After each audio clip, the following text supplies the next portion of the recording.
శ్రోతలందరికీ కూడాను శ్రీశ్రవణం ఛానల్‌కి మరొకసారి స్వాగతం. మనం నిన్నటి కథలో నిమి చక్రవర్తి యొక్క సందేహాలు, దానికి భరతుని సోదరులైన వాళ్ళు 9 మంది మునిల కింద మారిపోయారు అని చెప్పాం గదా! వాళ్ళలో హవి, కవి, అంతరీక్షుడు ఇలా పేర్లు కూడా చెప్పుకున్నాం గదా! వాళ్ళలో నిన్నటి వరకు అడిగిన సందేహాలకి కవి, హవి ఇద్దరు సమాధానాలు చెప్పారు. ఈరోజు అంతరీక్షుడు అనే ఆయనని నిమి చక్రవర్తి క్వెషన్ వేస్తున్నారు. దానికి సమాధానం ఆయన ఏం చెప్తున్నారో చూద్దాం. హవి అనే మహాముని చెప్పిన విషయాలన్నీ విన్న తర్వాత నిమి ఇలా అడిగాడనమాట. ఆయన్నేమని? మునులారా, పరమాత్మ సృష్టించిన ఈ మాయలో బ్రహ్మ మొదలగు దేవతా గణాలు కూడా పడిపోతూ ఉంటారు కదా! అసలు మాయ ఎటువంటిది? ఎలా ఉంటుంది? దాని గురించి, మాయా స్వరూపాన్ని గురించి నాకు చెప్పండి అని అడిగాడట. అప్పుడు అంతరీక్షుడనే మహాముని ఇలా చెప్తున్నాడు. ఓ నిమి మహారాజా! ఏ శక్తితో పరమాత్మ ఈ చరాచర జగత్తును సృష్టిస్తూ ఉన్నాడో, ఏ శక్తి చేత పంచభూతాల్లో కూడిన ఈ శరీరాన్ని సృష్టించి వాటితో ప్రాపంచిక విషయాల్ని, విషయ వాంఛల్ని అనుభవింపచేస్తున్నాడో, ఆ శక్తే మాయ. ఓ రాజా! పరమాత్మ పంచభూతాలతో కూడిన ఈ శరీరాలను సృష్టించి, ఈ శరీరంలో అంతర్యామిగా ప్రవేశిస్తున్నాడు. అంతర్యామిగా శరీరంలో ప్రవేశించిన పరమాత్మ మనస్సుగాను, జ్ఞానేంద్రియములుగాను, రూపంలోను, కర్మేంద్రియ రూపంలోను, బయట ప్రపంచంలోను విహరిస్తున్నాడు. ప్రాపంచిక విషయాలు, విషయ భోగాలు అనుభవిస్తున్నాడు. ఆత్మ ప్రాపంచిక విషయాల్లో, విషయవాంఛల్లో లీనమై జీవాత్మగా పిలువబడుతుంది. ఈ దేహమే తాను అనుకుంటాడు. ఈ దేహమే ఆత్మ అనుకుంటాడు. ఈ దేహమే సర్వస్వము అనుకుంటాడు. ఈ దేహమే భోగములు, విషయ వాంఛలను అనుభవిస్తూ ఉంది అని ఆనందపడుతున్నాడు. ఈ శరీరం మీద విపరీతమైన ప్రేమను, అభిమానాన్ని, ఆసక్తిని పెంచుకుంటున్నాడు. జీవుడు జ్ఞానేంద్రియాలతోనూ, కర్మేంద్రియాలతోనూ, మనస్సుతోనూ, వాక్కుతోనూ ఎన్నో కర్మలు చేస్తాడు. ఆ కర్మలన్నీ అతడు పూర్వజన్మలో చేసిన కర్మల వాసనలను బట్టి చేస్తుంటాడనమాట. ఈ శరీరంతో సుఖము, దుఃఖము అనుభవిస్తూ ఈ ప్రపంచంలో తిరుగుతుంటాడు. పంచభూతాలకు ప్రళయం సంభవిస్తుంది. అప్పుడు కాలశక్తి ప్రకృతిలోని స్థూలము, సూక్ష్మము అయిన పదార్థాలను తనలోకి లాక్కుంటుంది. అప్పుడు వర్షాలు కురవు. సూర్యుని వేడికి మలమలా మాడిపోతారు. తినడానికి తిండి, తాగడానికి నీరు దొరకవు. 3 లోకాలు కరువులతో విలవిల్లాడిపోతాయి. భూమి తాపంతోటి వేడెక్కి, తర్వాత భూమి లోపల నుండి అగ్ని, వాయువులతో కూడిన పదార్థం బయటికి లావాలాగా తన్నుకొస్తూ ఉంటుందన్నమాట. భూమి మీద ఉన్న సమస్తం దగ్ధం అయిపోతాయి. ఆ వేడికి నీరు విపరీతంగా వేడెక్కి మేఘాలుగా మారిపోయి, అప్పుడు కుండపోతగా వర్షం కురుస్తుంది. ఏకధాటిగా 100 సంవత్సరాలు వర్షం కురిసి భూమి అంతా జలమయం అవుతుంది. భూమి మీద జలం తప్ప వేరే ఏమీ కనిపించదు. అప్పుడు హిరణ్యగర్భుడు ఈ బ్రహ్మాండాన్ని విడిచిపెట్టి కారణ శరీరంలోకి ప్రవేశిస్తాడు. అప్పుడు పంచభూతాలు ఒకదానిలో ఒకటి కలిసిపోతాయి. భూమిలో జలం కలిసిపోతుంది. జలం తేజస్సుగా మారుతుంది. తేజస్సు వాయువులో కలిసిపోతుంది. వాయువు ఆకాశంలో కలిసిపోతుంది. ఆకాశం తామసాహంకారంలో కలిసిపోతుంది. తామసాహంకారం రాజసాహంకారంలో, రాజసాహంకారం సాత్విక అహంకారంలో కలిసిపోతాయి. ఈ అహంకారాలన్నీ కలిపి మహాతత్వంలో కలిసిపోతాయి. ఈ మహాతత్వం పరమాత్మలోకి లీనమైపోతుంది. ఇదే మహాప్రళయం. ఇదంతా పరమాత్మ మాయ వల్లే జరుగుతుంది. ఈ మాయే సృష్టికి, స్థితికి, లయకు కారణం. ఈ మాయలోనే సత్వ, రజస్తమో గుణాలున్నాయన్నమాట. ఓ నిమి మహారాజా! నీకు భగవంతుని మాయ గురించి వివరించాను. ఇంకా ఏమిటి వినదలుచుకున్నావు నువ్వు అని అడిగాడు. అప్పుడు మునులను ఉద్దేశించి నిమి మహర్షి ఇలా అన్నట్ట. భగవంతుని మాయ గురించయితే మీరు వివరంగా చెప్పారు. కానీ ఆ మాయను దాటే మార్గం లేదా? ఉంటే అదేమిటి? సులభంగా దాటడానికి ఒక మార్గం వివరించండి అని అడిగట. అప్పుడు ప్రబుద్ధుడు అనే ఇంకొక ముని ఈ రకంగా చెప్పారు. రాజా! ఈ లోకంలో ఉన్న మానవులు తమకు ఉన్న దుఃఖాన్ని పోగొట్టుకోవడానికి, సుఖాలను అనుభవించడానికి అనేక కార్యాలు చేస్తూ ఉంటాం. ఆడ, మగ జంటలు జంటలుగా తిరుగుతాం. సుఖాలు అనుభవిస్తాం. ఒక్కొక్కసారి సుఖం ప్రయత్నం చేస్తే దుఃఖం కూడా కలుగుతుంది. మానవులు ఎంతో కష్టపడి శ్రమ కూర్చి ధనాన్ని సంపాదిస్తాం. ఆ ధనమే తనకు మృత్యువుని తెచ్చిపెడుతుందని కూడా ఆలోచించకుండా ధనార్జనలో మునిగిపోతూ ఉంటాం మనం. ఒక గృహాన్ని కానీ, అనేక గృహాలను కానీ నిర్మించుకుంటాడు. భూమిని సొంతం చేసుకుంటాడు. పశు సంపదను కూడబెట్టుకుంటాడు. వివాహం చేసుకుంటాడు. సంతానాన్ని కంటాడు. భార్య సంతానం కోసం ఇంకా సంపాదిస్తాడు. కానీ ఆ ధనము, భార్య, సంతానము ఇవేవీ శాశ్వతం కావు అని మాత్రం గుర్తించడు. తన ధన సంపాదన వలన మానవుడికి దుఃఖం కలుగుతుంది గాని సుఖం మాత్రం కలగదు. ఓ రాజా! ధన సంపాదన, దానివల్ల కలిగే దుఃఖం అనే విపరీత పరిణామం మానవుల్లోనే కాదు, దేవతలు, అసురుల్లో కూడా ఉంటుంది. దేవతలు, మానవులు, దానవులు కూడా తమ తోటివారు బాగుపడితే సహించలేరు. తమకన్నా ఉన్నత పదవిలో ఉన్న వారి మీద అసూయ, ద్వేషం పెంచుకుంటారు. ఓ రాజా! మనం చేసే కర్మల వలన లభించే ధనం, రాజ్యం, భోగాలు, వాటి వలన కలిగే సుఖాలు అన్నీ శాశ్వతాలు కావు. అనుభవించే కొద్దీ వాటి మీద విసుగు పుడుతుంది. అవి నానాటికి క్షీణించిపోతాయని కూడా తెలుసు. ప్రతి మానవుడు క్షణికమైన భోగములకు అతీతమైన సుఖాన్ని గురించి తెలుసుకోవాలి. దీనికి మంచి గురువును ఆశ్రయించాలి. ఆ గురువు కూడా రాగద్వేషాలకు అతీతుడుగా ఉండాలి. అతనికి ఇహలోక భోగాల మీద ఎటువంటి కోరికలు ఉండకూడదు. అటువంటి గురువును ఆశ్రయించాలి. ఆ గురువే తనకి బంధువని, మిత్రుడని, ఆ గురువే సాక్షాత్తు పరమాత్మ స్వరూపమని, తన సర్వస్వం అని భావించాలి. ఆ గురువు మీద అపారమైన నమ్మకాన్ని ఉంచుకోవాలి. ఆ గురువును ఎటువంటి కపటం లేకుండా నిష్కల్మషమైన మనస్సుతోటి సేవించాలి. ఓ నిమి మహారాజా! మనం ఏ ధర్మాన్ని ఆచరిస్తే పరమాత్మ తృప్తి చెందుతాడో అదే భాగవత ధర్మం అని తెలుసుకో. ముందు దేహం మీద, భార్యాబిడ్డల మీద, ధనం మీద, ఆస్తుల మీద అభిమానమును, ప్రేమను పరిమితం చేసుకోవాలి. అధికమైన విపరీతమైన ప్రేమాభిమానాన్ని కలిగి ఉండకూడదు. సత్పురుషులతో సాంగత్యం చేయాలి. సమస్త మానవుల పట్ల, సాటి జీవుల పట్ల ప్రేమ కలిగి ఉండాలి. అన్ని జీవులలో పరమాత్మ అంతర్యామిగా ఉన్నాడని భావించాలి. అందరిలో పరమాత్మను చూడగలగాలి. అందరితో స్నేహం చెయ్యాలి. వినయం అలవర్చుకోవాలి. ఎవరినీ ద్వేషించకూడదు. ఎల్లప్పుడూ శరీరము, మనస్సు శుచిగా ఉంచుకోవాలి. చేసే ప్రతి పని ఒక తపస్సులాగా చేయాలి. ఓర్పు కలిగి ఉండాలి. సాధ్యమైనంత వరకు అనవసరంగా మాట్లాడకూడదు. వేద అధ్యయనం చేయాలి. సరళమైన భావాలు కలిగి ఉండాలి. బ్రహ్మచర్యం పాటించాలి. హింస చేయకూడదు. చలికి, వేడికి, సుఖానికి, దుఃఖానికి తట్టుకోవాలి. మంచి జరిగితే సంతోషం, చెడు జరిగితే దుఃఖం పనికిరాదు. సుఖదుఖాలను సమంగా అనుభవించగలగాలి. ప్రతి జీవిలో అంతర్యామి రూపంలో పరమాత్మ ఉన్నాడన్న విషయాన్ని ఎప్పుడూ గుర్తుపెట్టుకోవాలి. సాధ్యమైనంత వరకు ఏకాంతంగా ఉండడానికి ప్రయత్నించాలి. గృహము, ధనము, ఆస్తులు, వీటి మీద అభిమానాన్ని వదులుకోవాలి. మంచి పుస్తక పఠనము, వేదాలు, శాస్త్రాలు వాటిని చదవాలి. ఇతర మత గ్రంథాల్ని నిందించకూడదు.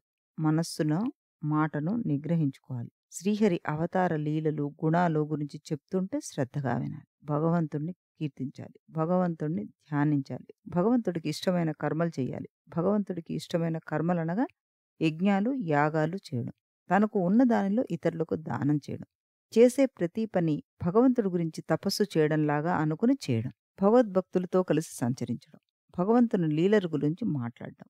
ఒకరిని ఒకరు ప్రేమించుకోవడం. దొరికిన దాంతో తృప్తి చెందడం. శారీరకంగా, మానసికంగా, ఆధ్యాత్మికంగా ప్రశాంతంగా ఉండడం. ఎల్లప్పుడూ ఆ శ్రీహరి నామాన్ని స్మరించాలి. ఇవన్నీ పరమాత్మకు ప్రీతి కలిగించే పనులు. ఈ పనులు సక్రమంగా నిర్వర్తిస్తే పరమాత్మ సంతోషిస్తాడు. శ్రీహరి లీలను అభినయిస్తుంటారు. వారి మనస్సులో శ్రీహరి సాక్షాత్కారం కాగానే ఆ చేష్టలన్నీ మానేసి మౌనంగా, ప్రశాంతంగా ఉంటారు.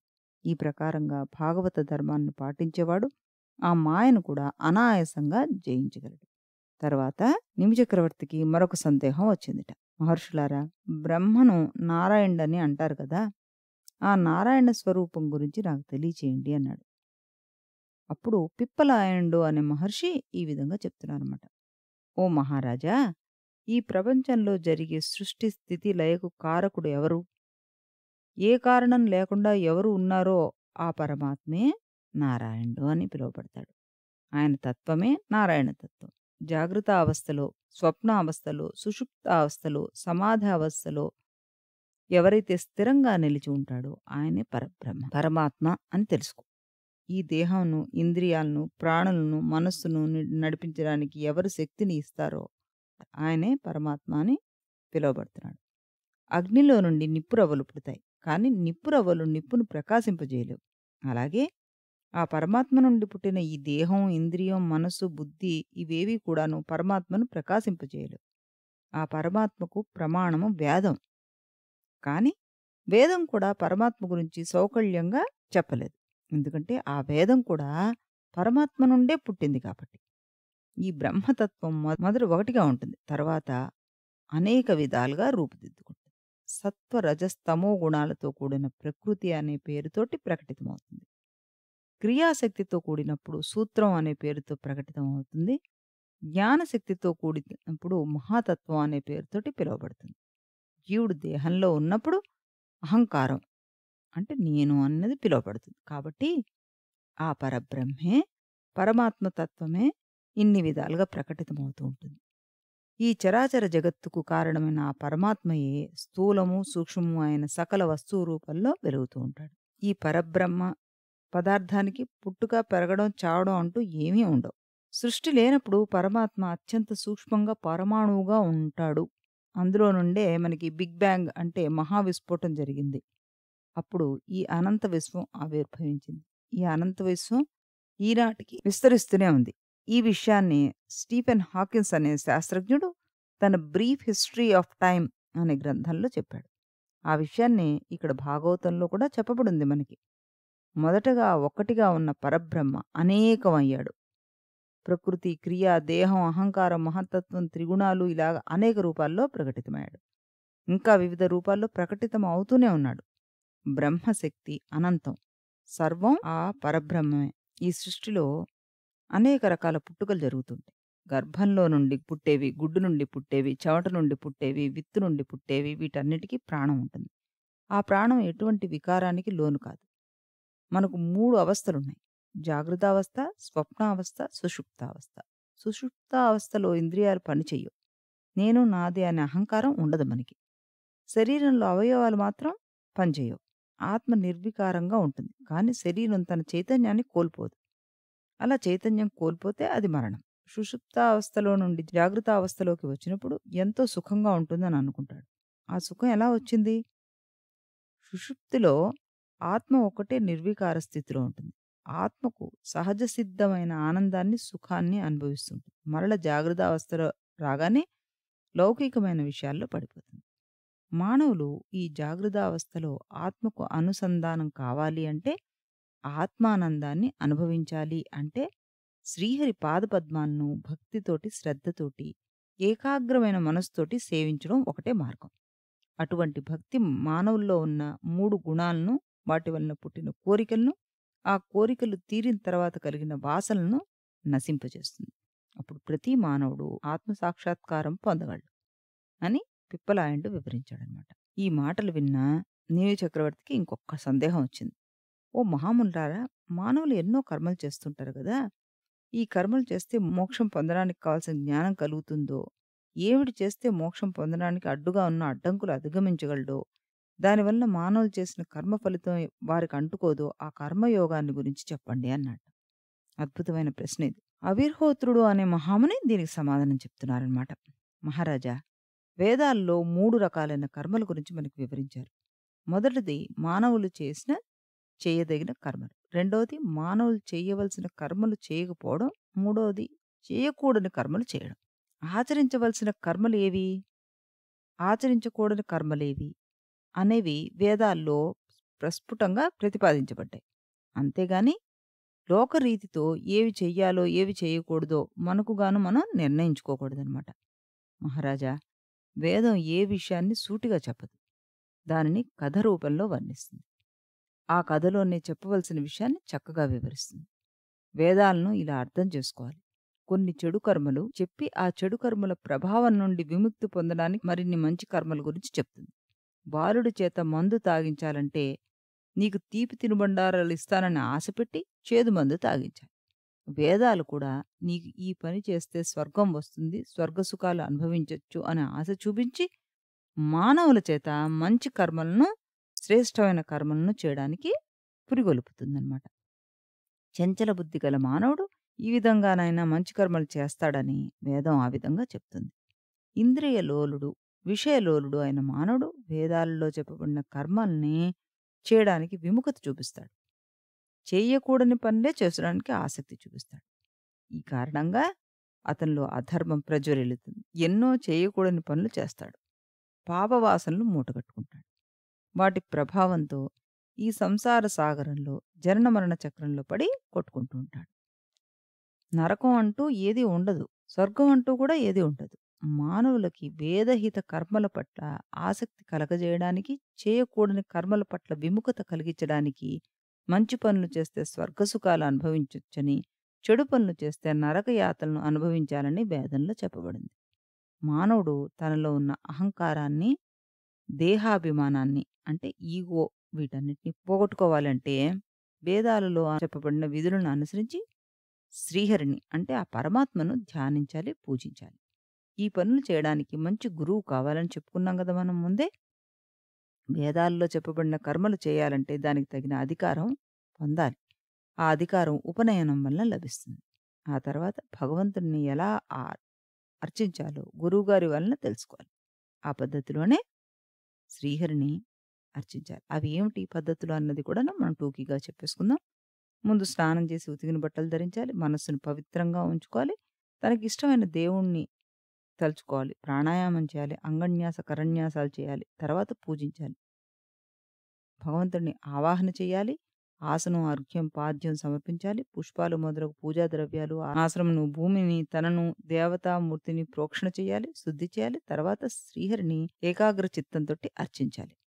ఇన్ని పనులు చేయడానికి శక్తి చాలకపోతే తన హృదయాన్నందు భగవంతుని స్మరించుకొని ఏకాగ్ర చిత్తంతోటి ధ్యానించాలి. తర్వాత ఆయనకి అంగాలతోటి సుదర్శన చక్రము మొదలు ఉపాంగాలతోటి పరివారంతోటి మూలమంత్రాలను అనుసరించి పూజ చేయాలి. అర్ఘ్యము, పాద్యము, ఆచమనము, స్నానము, వస్త్రము, అలంకారము, గంధము, పుష్పము, మాలలు, అక్షంతులు, ఆభరణాలు, ధూపము, దీపము, నైవేద్యము మొదలైన వాటిని ఆయా విగ్రహాలకు సమర్పించాలి. తర్వాత పరమాత్మను స్తుతించాలి. భక్తితో నమస్కరించాలి.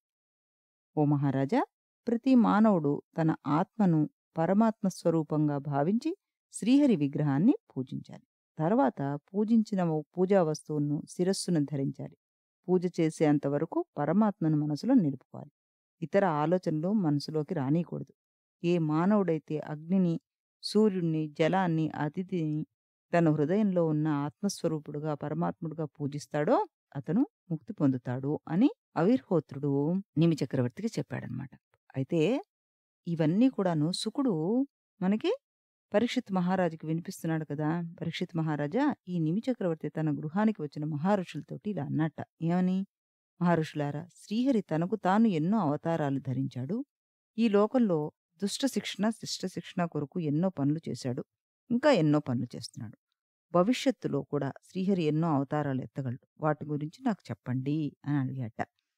అప్పుడు వాళ్ళు చెప్పారట, శ్రీహరి గుణాలను, ఆయన అవతార విశేషాలని ఇవి అవి అని వర్ణించడానికి వీల్లేదు. అవి లెక్కకు మించి ఉంటాయి. ఈ భూమి మీద ఉన్న ఎన్ని దుమ్ము కణాలున్నాయో లెక్క పెట్టడం సాధ్యమా నీకు? అలాగే శ్రీహరి లీలల్ని, ఆయన గుణాలను లెక్క పెట్టడం అసాధ్యం. ఈ సృష్టి అన్నది 2 రకాలు. ఒకటి బ్రహ్మాండ సృష్టి, రెండవది జీవుల సృష్టి. ఈ సృష్టికి కారణం విశ్వం అంతా వ్యాపించి ఉన్న మాయ. ఆ శ్రీహరి మాయ నుండి పంచభూతాలు ఆవిర్భవించాయి. ఆ పంచభూతాలతోటి ఈ బ్రహ్మాండం ఏర్పడింది. అంటే ప్రకృతి అనమాట. ఈ పంచభూతాలతోనే తన శరీరం కూడా ఏర్పడింది. శ్రీహరి అంతర్యామి రూపంలో ఈ బ్రహ్మాండంలో ప్రవేశించాడు. అలాగే ఆత్మస్వరూపుడుగా కూడాను ప్రతి వాళ్ళలోనూ ఉన్నాడు. పురుషుడు అంటే మగవాడు అనే అర్థమే కాదు. ఈ దేహం అనే పురంలో ఉన్న జీవుడు అని అర్థం అన్నమాట. అలాగే బ్రహ్మాండంలో విస్తరించి ఉన్నాడు. అందుకని పురుష సూక్తము అన్న పేరు వచ్చింది. ఈ పురుష సూక్తంలో మొదటి పదం సహస్రశీర్ష పురుషః అంటే 1000 తలలు గల పురుషుడు, విరాట్ పురుషుడు అని అర్థం. వివరంగా చెప్పాలంటే అందరిలో ఉన్నది ఒక చైతన్యం. అది ప్రాపంచిక విషయాల్లో లీనమైతే జీవుడు అంటారు. అలా కాకుండా పరమాత్మ వైపు తిరిగితే ఆత్మ అంటారు. ఈ విరాట్ ప్రపంచంలో అనగా విస్తరించి ఉన్న విశ్వంలో 3 లోకాలున్నాయి. అవే భూలోకము, భువర్లోకము, సువర్లోకము. ఈ విరాట్ స్వరూపంలో నుండి ఈ సృష్టి ఆవిర్భవించింది. సర్వదేహదారులు జన్మించారు. ఈ దేహాల్లో అవయవాలు ఆవిర్భవించాయి. వాటిని జననేంద్రియాలు, కర్మేంద్రియాలు అంటారు.